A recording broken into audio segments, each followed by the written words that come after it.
नमस्कार दोस्तों, आप सभी का स्वागत है नारद न्यूज़ नेटवर्क में। दोस्तों, आज हम आए हैं हौज खास के एक पार्क में, जहां पर हम बात करेंगे मालवीय नगर के विधायक से। चलिए जानते हैं उनका आने वाले जो इलेक्शंस हैं इसके बारे में उनका क्या कहना है। नमस्कार सर। नमस्कार जी, धन्यवाद सर। सर अभी ये बताइए, अभी इलेक्शंस आने वाले हैं, आपके अंदर भी जोश है और आपकी जनता के अंदर भी जोश देखने को मिल रहा है, इसके बारे में आप क्या कहेंगे? देखिए, क्या है कि सरकार में देश में 3 सरकारें हैं। एक है केंद्र सरकार जी, जो पार्लियामेंट के अंदर देश चलाती है जी। दूसरी है राज्य सरकार जी, जो दिल्ली चलाती है जी, तीसरी है म्युनिसिपैलिटी की सरकार जी। ये सबसे छोटा चुनाव लेकिन सबसे महत्वपूर्ण चुनाव है जी, ये चुनाव प्रधानमंत्री चुने जाने का नहीं है जी, ये चुनाव मुख्यमंत्री चुने जाने का नहीं है जी, ये चुनाव है अपने गली मोहल्ले के समस्याओं के समाधान का। जी। और ये मुसीबत सबके लिए है, चाहे बीजेपी के सपोर्टर हों, चाहे आम आदमी पार्टी के सपोर्टर हों, चाहे कांग्रेस सपोर्टर हों, चाहे किसी धर्म के हों, किसी जात के हों। तो इस दिल्ली के अंदर सबने ये देखा है कि 15 साल से भाजपा एमसीडी में है। जी, इसके बावजूद ना तो कॉलोनी की एक सड़क बनी, ना कॉलोनी का पार्क ठीक हुआ, जी, ना बारिश के दिनों में बारिश की निकासी का समाधान हुआ, ना कूड़े की समस्या का समाधान हुआ, ना स्ट्रीट लाइट ठीक हुई। कोई काम ही नहीं किया इन लोगों ने। जी। तो आज पूरी दिल्ली समझ चुकी है कि भाजपा को हम दोबारा तिबारा मतलब आई थिंक 4th टाइम हो जाएगा ये, क्योंकि 15 साल से देने का मतलब ही नहीं बनता। जी, दिल्ली की जनता देख चुकी है कि एक तरफ केजरीवाल सरकार है, जी, उनको जो कुछ भी हमने दिया, हमने स्कूल दिया सबसे बेहतरीन कर दिया, अस्पताल दिया सबसे बेहतरीन कर दिया, बिजली बेहतरीन कर दिया, पानी बेहतरीन कर दिया, डीटीसी बसों में लेडीज़ की ट्रैवल मुफ्त कर दी, बहुत सारे काम किए, बहुत सारे काम किए। तो दिल्ली की जनता कह रही है कि अगर केजरीवाल ने ये सारे काम कर दिए और भाजपा 15 साल से होने के बावजूद एमसीडी ठीक नहीं कर पाई, गलियां नहीं बन पाई, सड़कें नहीं बन पाई, बारिश के पानी का निकासी नहीं हो पाया, पार्क खराब है, पार्किंग की मुसीबत है, स्ट्रीट लाइट खराब है, कूड़ा नहीं उठ रहा, दिल्ली कूड़ा है, गंदगी हर तरफ, सफाई नहीं होती, तो क्यों ना एमसीडी केजरीवाल जी को दे दें? जी, क्यों ना आम आदमी पार्टी को हम ले आए एमसीडी के अंतर्गत? और उससे 2 बड़ी बातें होंगी, क्योंकि विधायक अधिकतर मतलब 62 सीट्स हैं 70 में से, तो विधायक चूंकि आम आदमी पार्टी के हैं, तो अगर काउंसिलर भी आम आदमी पार्टी का आ जाए तो दोनों में सामंजस्य होगा। अभी बहुत खींचातानी है, बहुत झगड़ा है। जी, भाजपा वाले काम करना नहीं चाहते और अड़चन डालते हैं, रुकावट डालते हैं, जी, और दिल्ली की जनता सफ़र करती है। जी, तो दिल्ली की जनता ने दोनों लिहाज से कि भाजपा को हमने खूब देख लिया, काम नहीं हुआ, केजरीवाल जी का मॉडल ऐसा रहा कि जो उनको दिया वो ठीक करके दिखाया, और तीसरा कि काउंसलर और विधायक अगर एक ही प्लेटफॉर्म पे आ जाए, जी, जैसे मेरे क्षेत्र के अंदर, तो गजब का हो जाएगा। मुझे जनता 3 बार से विधायक चुन रही है, तो जनता कह रही है कि जी सोमनाथ जी ने अच्छा काम करने का प्रयत्न किया है, बट चूंकि एमसीडी की समस्याएं दायित्व था बीजेपी का, उन्होंने किया नहीं, तो वो मुसीबतें बहुत अभी रह गई हैं। जी, इसलिए मेरे क्षेत्र की जनता कह रही है इस बार सोमनाथ भारती अरविंद केजरीवाल जी को समर्थन देके एमसीडी में आम आदमी पार्टी का पार्षद लाके ट्रिपल इंजन की सरकार बनाएंगे। जी, सबसे टॉप में अरविंद जी, फिर सोमनाथ भारती, फिर मेरे क्षेत्र के 3 पार्षद। जी, और ये कॉम्बिनेशन जो है इतना लीथल होगा, इतना इफेक्टिव होगा कि जो म्यूनिसिपैलिटी की समस्याएं हैं वो छूमंतर हो जाएंगी। जी। सर, आपने समस्याओं के बारे में जिक्र किया है, तो हमने ये सुना है कि आप समय समय पे मोहल्ला सभाएं कराते रहते हैं, तो उसके ज़रिए आपके पास जनता की क्या समस्याएं आई हैं और इनका समाधान कैसे होगा, आप ये बताइए। देखिए, क्या है कि अरविंद जी हों या हमारे सारे साथी हों, हम लोगों ने सपना देखा है जी, कि ये देश इतने इंटेलिजेंट लोगों का है। हमारे जब देश के लोग जब बाहर जाते हैं वहाँ टॉप में होते हैं, नासा में सारे इंडियंस भरे पड़े हैं, तो अपने देश में क्यों नहीं हो सकता? जी, तो देश में 3rd क्लास सरकार है, जी, तो सरकार जब 1st क्लास होगी तो सब कुछ ठीक हो सकता है। तो ये हमारा विश्वास कि देश तो हमारा ठीक है, लोग तो हमारे ठीक हैं, लेकिन सरकारें गड़बड़ हैं, ना वो काम करती हैं ना करने देती हैं। तो वो जो सपना हमने पाला उसको लेकर के मैंने अपने क्षेत्र में जनता तक पहुंचने के लिए और जनता को मेरे तक पहुंचने के लिए एक मोहल्ला व्हाट्सएप ग्रुप का इजाद किया। जी। आज मेरे क्षेत्र में हर घर से एक आदमी मेरे मोहल्ला व्हाट्सएप ग्रुप में जुड़ा हुआ है, जिसे मैं MLA's वर्चुअल ऑफिस कहता हूँ। क्षेत्र के अंदर 35 मोहल्ले बना रखे हैं और वो 83 मोहल्ला व्हाट्सएप ग्रुप चलता है। जी क्षेत्र की जनता डायरेक्टली वहाँ कंप्लेंट डालती है और उस कंप्लेंट का संज्ञान लेता हूँ मैं तुरंत, और मिनटों के अंदर अधिकारी तक पहुँच जाता है वो। जी ये जो मॉडल है कि घर बैठे आपको चाहे, ये बड़ा इंटरेस्टिंग है कि चाहे इंदिरा कैंप हो, चाहे सिरपुर बिहार हो, चाहे सर्वोदय एन्क्लेव हो, जी मैंने ये सुविधा सबको दे रखी है। जी गरीब से गरीब और अमीर से अमीर तक, जी मतलब सबको सुविधा दे रखी है कि भाई आपको अपनी दिहाड़ी न छोड़नी पड़े, आपको अपना बिजनेस न छोड़ना पड़े, आपको आप फॉरेन में हैं, आप देश के किसी कोने में हैं, कहीं जाने की जरूरत नहीं है। आप मोहल्ला सभा जाओ, मोहल्ला व्हाट्सएप ग्रुप खोलो जी और उसमें नाम, एड्रेस, फ़ोन नंबर, समस्या लिखो और विधायक तक आपकी समस्या पहुंच गई। विधायक ने आपको सेकंड में जवाब दे दिया। जी ना आपको तेल खर्च करना पड़ा, ना आपको समय खर्च करना पड़ा कि कहाँ विधायक जी रहते हैं, कहाँ विधायक जी का ऑफिस है। वैसे मैं खूब मिलता भी हूँ, लेकिन ये जो मोहल्ला व्हाट्सएप ग्रुप की व्यवस्था हमने दी है क्षेत्र के अंदर, ये गजब का है। जी ये लोगों को एम्पावर करता है। अब मेरा प्रपोजल ये है कि भाई जिस मोहल्ला सभा के जरिए आप मुझ तक पहुँचते हो, उसी मोहल्ला सभा के जरिए आप अपने पार्षद तक पहुँच जाओगे, अगर पार्षद आम आदमी पार्टी का हुआ तो। जी और फिर उसके बाद एमसीडी की जो सारी मुसीबतें हैं जी उसकी जिम्मेदारी हमारी हो जाएगी। जी तो यूनिक मॉडल कि बगैर घर छोड़े, बगैर समय जाए किए, बगैर कोई दूरी तय किए, आप मोहल्ला व्हाट्सएप ग्रुप के जरिए विधायक और पार्षद तक पहुँचिए और घर बैठे अपनी समस्याओं का समाधान कराइए। जी सर, इसके अलावा अभी हमारे पास खबर आई है कि हौज खास का क्षेत्र विस्तार हुआ है, इसकी वजह से आपको क्या लगता है लोगों को क्या परेशानी आई है? देखिए क्या हुआ है ना कि भाजपा ने कुछ अतिक्रम चलने का प्रयत्न किया। देखिए भाजपा का एक बड़ी इंटरेस्टिंग सी है, मैं देखता हूँ, अब इतना समय हो गया मुझे पॉलिटिक्स में, भाजपा हो या कांग्रेस, जी ये दोनों सोचते हैं कि जी जनता को बेवकूफ़ बनाना हमारी बपौती है। जी कि झूठ बोल के वोट ले लो और उसके बाद उस काम ना करो।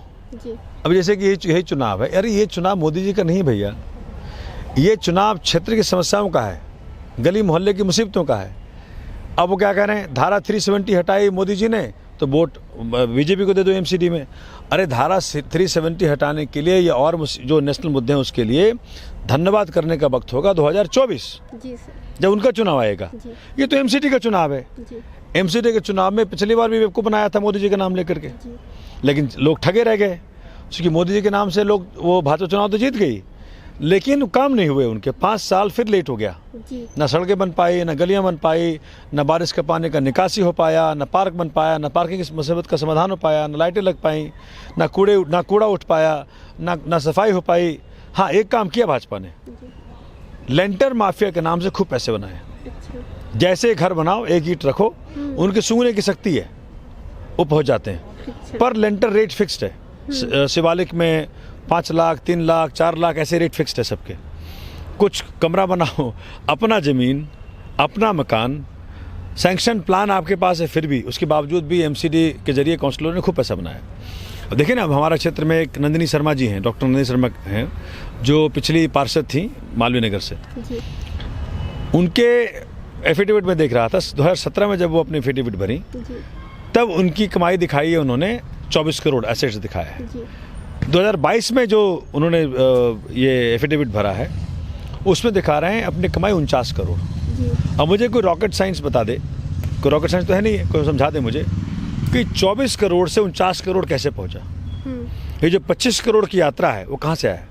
ये वहाँ से आया है, जो पैसा सड़क के लिए था वो आ गया, जी जो पैसा ये पार्क के लिए था वो आ गया, जी जो पार्किंग नहीं बनाई वो आ गया। तो करप्शन का पैसा खूब भरमार भाजपा ने लूटा हर तरफ से। जी तो मुझे लगता है कि आज हम सबको चाहिए कि हम ऐसी सरकार लेकर के आएँ। नहीं तो मैं चैलेंज कर रहा हूँ, अगर उनको लगता है मैं झूठ बोल रहा हूँ जी तो नंदिनी जी आए अभी, आके बताएं कहाँ से पैसा लेके आई, जी 25 करोड़ कहाँ से आए। इस लिहाज से तो उन्होंने 2 लाख रुपया रोजाना का अपना बताया है। मतलब एक गरीब आदमी 10,000 रुपये की नौकरी मुश्किल से कर पाता है, घर मुश्किल चल पाता है। तो ये 2 लाख रोजाना की जो कमाई है ये तो बहुत अजूबा है। जी सर, आपसे एक आखिरी सवाल है। आपने ये बार बार जिक्र किया है कि एमसीडी के जो इलेक्शन है ये एकदम बेसिक लेवल के हैं और इसी पर लोग खास ध्यान नहीं देते, उनका ज़्यादातर ध्यान पूरे देश को लेकर रहता है, तो आप इसके बारे में कुछ बताइए। वही मैं कह रहा हूँ कि भाजपा को चाहिए था कि 15 साल से हम एमसीडी में हैं जी तो काम लेके आती, कि देखिए जी, हमने कूड़े का पहाड़ जो हटाने को बोला था हटा दिया। जी देखिए जी, हर गली में, नुक्कड़ में, कोने में एक बूंद गंदगी नहीं है। जी सारे पार्क खूबसूरत हो गए, सारे पार्किंग की मुसीबत ख़त्म हो गई, ट्रैफिक डिकंजेशन हो गया, लाइटें लग गई, हमारी बहन बेटी बहुत सब सुरक्षित है, सारी सड़कों पे स्ट्रीट ये तुम्हारे गलियों में स्ट्रीट लाइट्स लग गई, ट्री प्रूनिंग की समस्या बहुत बड़ी होती है हमारे पॉस कॉलोनी में, वो हो गया। कुछ नहीं कहती है भाजपा। 15 साल से बीजेपी होने के बावजूद और मेरे क्षेत्र में तीनों पार्षद बीजेपी से हैं, जी वो कोई काम का जिक्र नहीं करते हैं, एक काम का जिक्र नहीं करते हैं। जी सर। तो जनता के आगे रिपोर्ट कर देना चाहिए ना। जी सर। हमारे मुख्यमंत्री कहते हैं काम किया है तो वोट दो, काम नहीं किया तो वोट मत दो। जी सर। इनकी हिम्मत नहीं कहने की। जी। तो ये किसको लेके आ रहे हैं? मोदी जी ने धारा 370 हटाया, इसके लिए वोट दे दो। अरे मोदी जी को धन्यवाद करने का वक्त जनता लेगी 2024 में, जब उनका चुनाव आएगा। जी। अभी क्यों तुमको दे इस आधार पे? तो अटर फेल्यूर है, हर तरफ से फेल्ड है। बीजेपी ने धेले वाला काम नहीं किया पूरी दिल्ली में। कूड़े का पहाड़ दे दिया है एक गिफ्ट के तौर पे। मतलब आदमी आता, लगता है जो दोस्त कोई अंदर आता है ना दिल्ली के अंदर, तो कहता है मैं गलत तो नहीं आ गया, यहाँ पहाड़ दिख रहा है, उसको लगता है वो शिमला चला गया। जी। तो समझाते हुए शिमला नहीं है, ये भाजपा की गिफ्ट है दिल्ली को। और ऐसे दिल्ली के तीनों एंट्रीज पे है।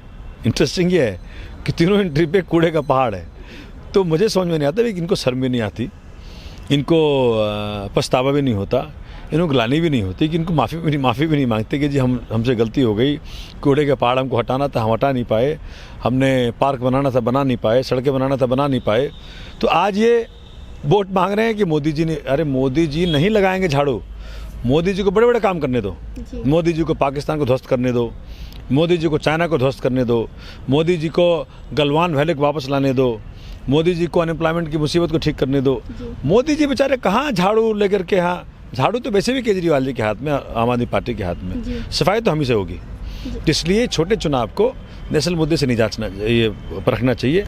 और इस प्रकार की जो बीजेपी की हरकत है कि नेशनल मुद्दों को लाती है जो लोकल चुनाव में, ये दिखाता है उन्होंने कुछ काम नहीं किया 15 साल में। सुप्रीम कोर्ट भी 15 साल पुरानी गाड़ियों कहते हुए बेकार हो गया, बाहर करो, दिल्ली से बाहर करो।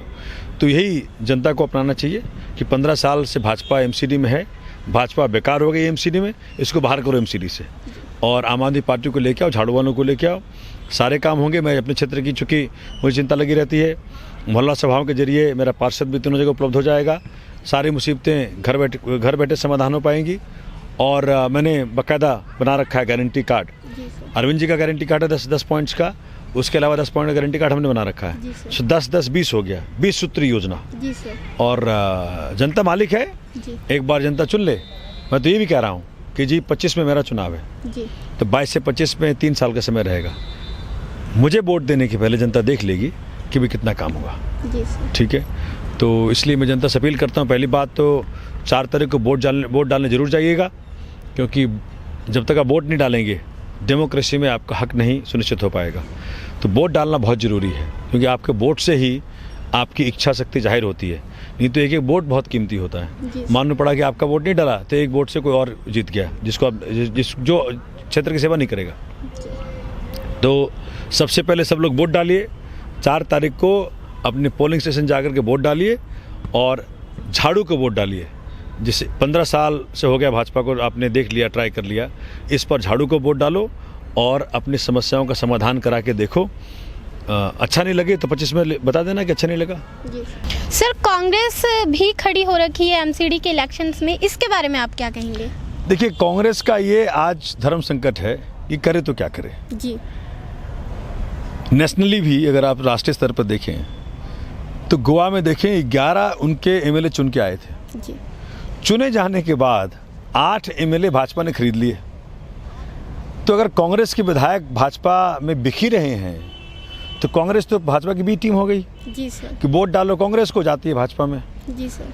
मैं अपने क्षेत्र में देख रहा हूं कि भाजपा ने जो कांग्रेस के उम्मीदवारों को खड़ा किया है, भाजपा ने, जैसे कि हमारे यहाँ जो कांग्रेस के उम्मीदवार मालवीय नगर वार्ड से खड़ी हुई है, आप जान के हैरान होंगे कि जिस हैंडराइटिंग में भाजपा के उम्मीदवार का फॉर्म भरा गया, उसी हैंडराइटिंग में कांग्रेस के उम्मीदवार का फॉर्म भरा गया है। जी।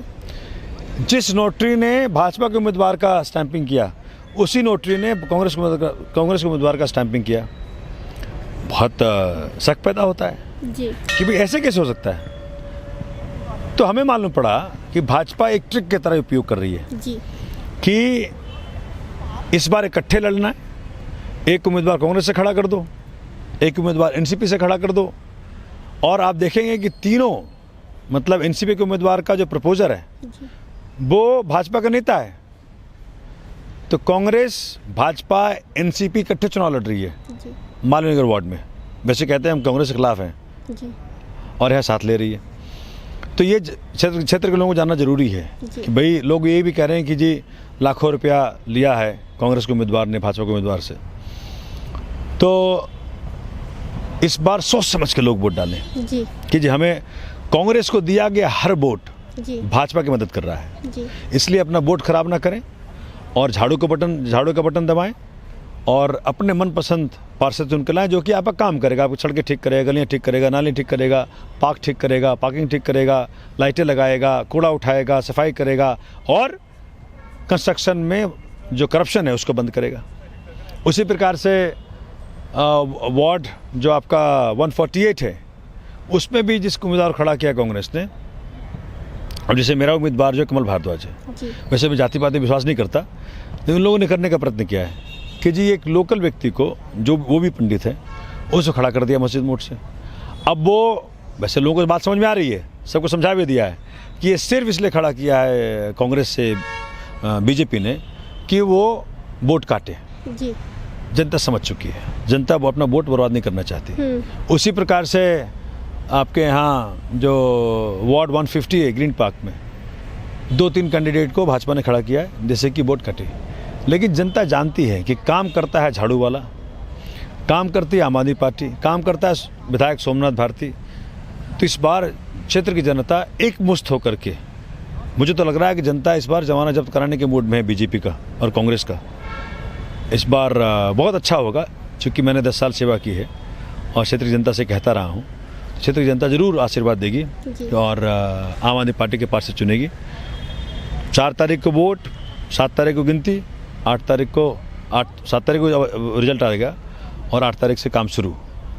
दिल्ली के अंदर MCD में जब आम आदमी पार्टी आती है, एक ऐसा माहौल पैदा होगा कि देश की राजधानी को वो दर्जा मिल पाएगा हर लिहाज से, सड़कों के, गलियों के, पार्क को, पार्किंग के, सफाई के, जिससे देश की राजधानी, भारत की राजधानी कहते हैं कि दिल्ली दिल वालों की है, तो इसको वो दर्जा मिल पाएगा, हर तरफ से काम दिखेगा, लोग खुश रहेंगे। तो यही है मेरी रिक्वेस्ट, विनती जनता को कि इस बार सही व्यक्ति को चुन करके लाएं, झाड़ू का बटन दबाएं। मेरे क्षेत्र में तीनों 148 वार्ड से कमल भारद्वाज जी खड़े हुए हैं, उन्होंने उनका भी बटन 4 नंबर का ही है जी। और 149 से लीना कुमार जी खड़ी हुई हैं, उनका भी बटन 4 नंबर का है। 150 नंबर वार्ड से सरिता फोगाट खड़ी हुई हैं, उनका ये बटन 4 नंबर का है। तो तीनों 4 नंबर का है। 4 दिसंबर 4 का नंबर, 4 दिसंबर 4 का नंबर, 4 को इतना दबाओ कि 1 पे आ जाए। थैंक यू, जय हिंद। चलिए सर, धन्यवाद। तो दोस्तों, जैसा कि आपने देखा कि मालवीय नगर के जो विधायक हैं सोमनाथ भारती जी, वो हमें ये बोलते हैं कि आप वोट करने ज़रूर जाएं। हमारी भी आपसे अपील है कि आप 4 तारीख को वोट करने ज़रूर जाएं